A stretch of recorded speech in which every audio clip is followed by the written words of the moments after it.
Welcome back. I have to say, this is my favourite story of the week so far. A church in Yorkshire is hosting WWE-style wrestling shows in a bid to attract more people to join their congregation. The unorthodox church experience was founded by Gareth Thompson, who wanted to combine his strong faith with his passion for being a professional wrestler.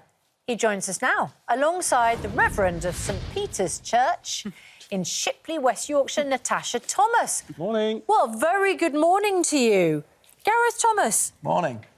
How does wrestling attract more Christians back to the church?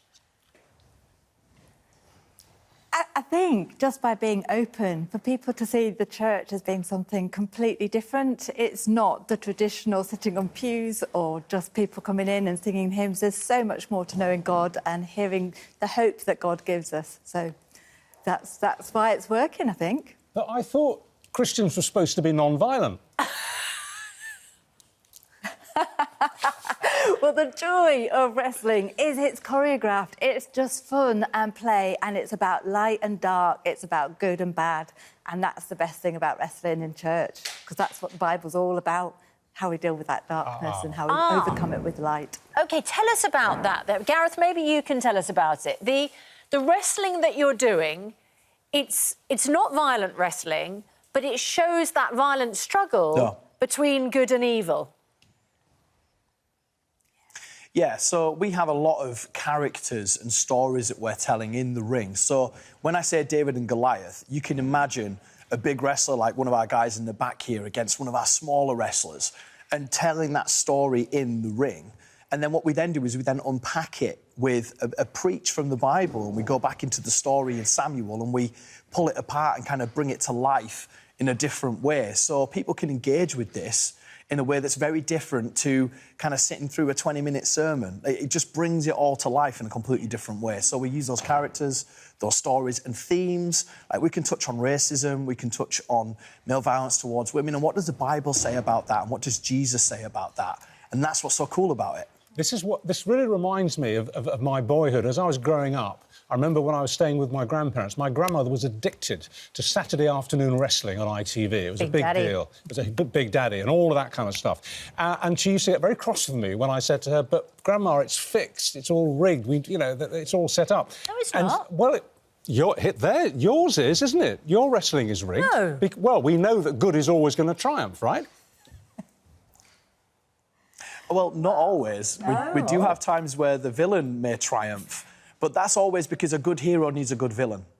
You know, like the Avengers had Thanos, Jesus has the devil. There's always got to be a battle between the two. You've got to have something to overcome. So sometimes our villains do win, but good will prevail in the end. But sometimes that helps us tell that story and get people into the emotion of feeling it. Because, let's talk about life. It happens. Sometimes we lose in life, and we need to be able to have those feelings and emotions. And as Christians, we need to be able to process that in our faith.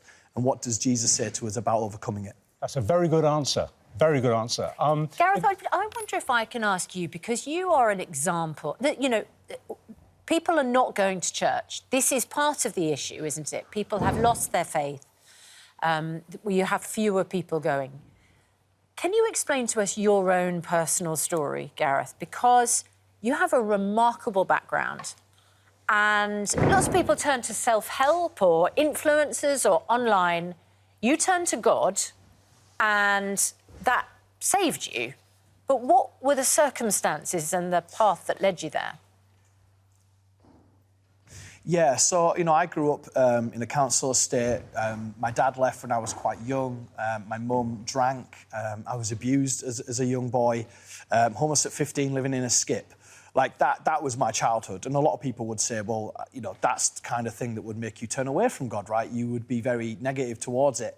And actually, as time went on, and I had a failed marriage and ended up in debt and unemployed, like, it wasn't actually that all the bad stuff meant that when I did go to church and I was invited one morning, I found myself just sobbing in the worship because there was a feeling there that I couldn't answer, and there was a feeling that I couldn't control. And some guy said to me, "You just felt love for the first time in your life." And I didn't know what to do with it. And that was completely correct. And actually, I've found as my journey's gone on that as I've learned how to overcome these things in my past, I'm now sharing my story with others, and they're kind of seeing it like, well, if Gaz can do it, then I can do it too. And they always ask, well, what's the difference? And I always say it's actually Jesus is the difference. It's having something bigger than myself to believe in, that it just speaks affirmation over me day in, day out, that I can overcome, I can achieve, I can move past it, and there is a better future. And that's the core of the gospel, is that with Jesus, anything is possible. And yet here we are now, I'm living my dream as a pro wrestler. I used to sit with my grandmother, same as yourself, Richard, and watch the wrestling. She'd watch Big Daddy Giant Haystacks, I'd watch The Rock and Steve Austin, and we'd compare the two. And, you know, and now I'm here doing this, living this out, and sharing my story with others. It's amazing. I want to come back to the wrestling, but I've just got one more question following on from what Susanna asked you about faith. I was fascinated to read recently that the current Pope found his religion when he was in Argentina as a young man. He's going to a football game. And he was driving past a church that he'd never noticed before. He'd had no calling to religion before.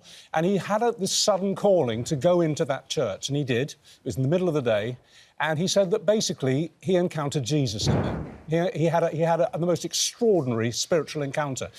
Is that the same for people like you two, that there was a moment in your lives where you just felt that, if you like, Jesus was calling to you?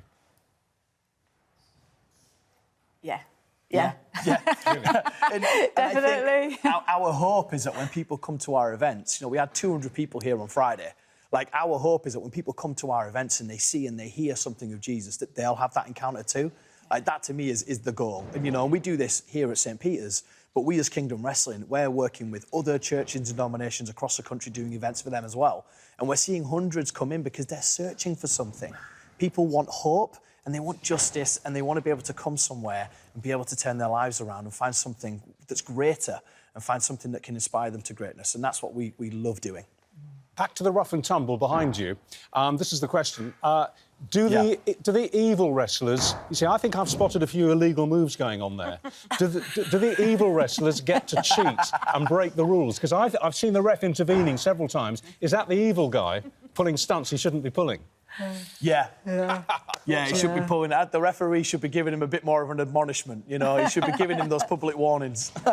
Oh, well, great to see you both, Reverend Natasha Thomas and Gareth Thompson.